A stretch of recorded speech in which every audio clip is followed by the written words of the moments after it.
Good morning, guys. Today I decided to do my own bed liner in my truck.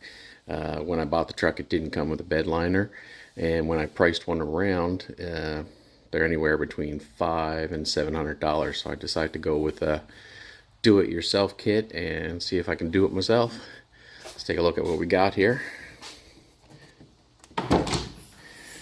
So I went down to a local hardware store and I picked up this kit. It's a Duplicolor bed armor kit, and I have a 5.5-foot box, and according to the packaging I should be able to put 2 coats of this on no problem without buying any extra for the short bed box.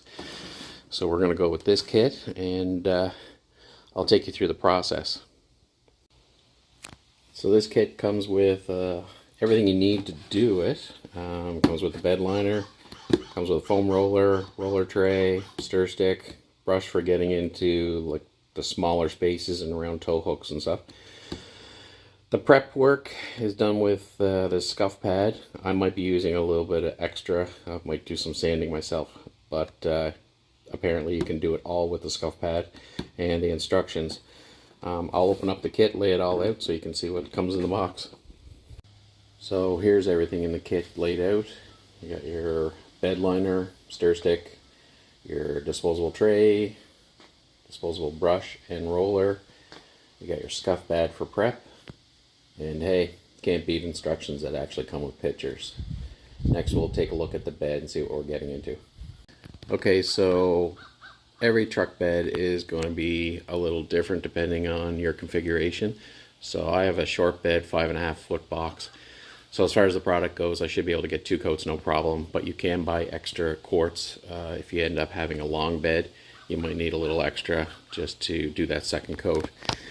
My truck actually comes with some options on it. So I actually have a protector on the tailgate.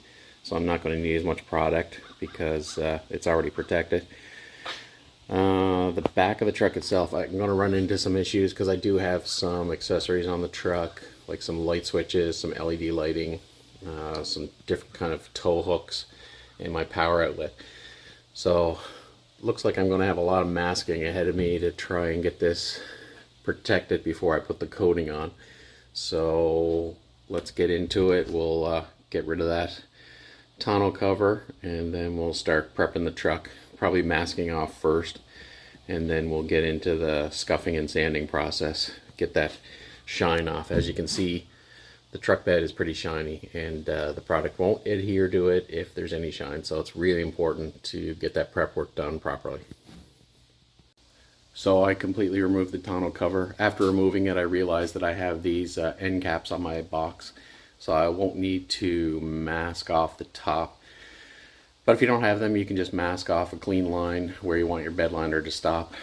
So I have the truck cleaned out, so it's ready for doing the prep. I've decided not to mask it off until after I've had it all sanded and cleaned out. That way it gives me a clean surface for the masking tape to adhere to, and just gives me straighter lines.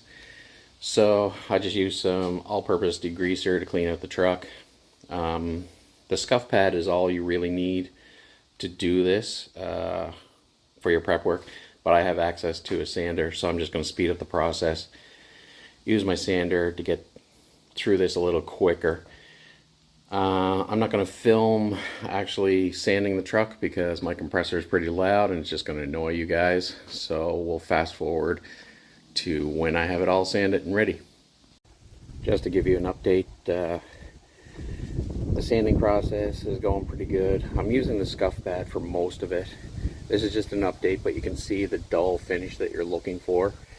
There is still some shiny spots which I have to address, but this truck has so many stampings in it that really the sander is no good for doing this job. So I'm going strictly with the scuff pad. Anyways, I'll update you once I have it cleaned up.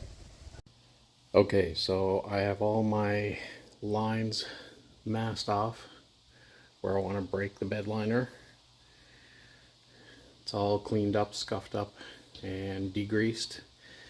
But as you can see by the tolerances around some of these accessories, it's pretty tight. So what I did is I picked up a can of the spray bed liner, and I'm going to spray in around those areas because it might be a little tight to get the brush. I'm definitely not getting the roller in. So I'm going to start with that first. Okay, so I've got all the seams done. I had it outside for a while, let it cure. So this should make it much easier to roll on the bed liner when I go to do that. So I'm just going to prep the bed liner, give it a good mix, and then I'll start rolling and get the first coat on. As you can see, when you mix it up, it is quite messy. It's hard to pour, so I suggest having a good drop cloth down, as it's going to splatter around. Anyways, my attack plan is to start with the sides, the back, and then work my way all the way back out of the truck. So next video I should have the first coat on. Okay, first coat is on. Seems a little thin to me, so I'm going to try mixing it a little bit more for when I do the second coat. Just putting it out in the sun for an hour to cure, and then I'll do the second coat and see how that goes. So I decided to go with a mixer, try and mix it up a little bit more, see if it can thicken up before I put on the second coat. I brought the truck back into the shop, let it cool off out of the sun, and we're going to get started on the second coat. See how this one goes. Second coat is on the truck. Did most of it really with the brush. Went on a bit thicker this time. Didn't lay as flat as I thought it was going to, but does have a good texture to it, and it's all about the protection, and it looks like it's going to be pretty good protection for this truck bed. So the next thing is just to let it cure for a little bit, and then we can start taking off the masking tape, and I'll put it back outside to let it cure for a couple hours, and we should be good to go. I'll show you the final product once I have the tape off. So this is the aftermath of unmasking the truck. I only had 2 spots that kind of pulled it away where it was thick on the tape. When you're pulling the tape away, you're kind of pull it away so that it doesn't pull any of the product off. But luckily enough, I still had a little bit left on the paintbrush, and I just quickly masked off one little section here and touched it up and around that light where it pulled away. But all in all, it came off pretty good. The lines are pretty good. It's nice and thick. We're going to put it outside to let it cure for a couple hours, and we should be good to go. Maybe in a couple months I'll do a review of how it held up and if I have to touch it up. Anyways, thanks for watching.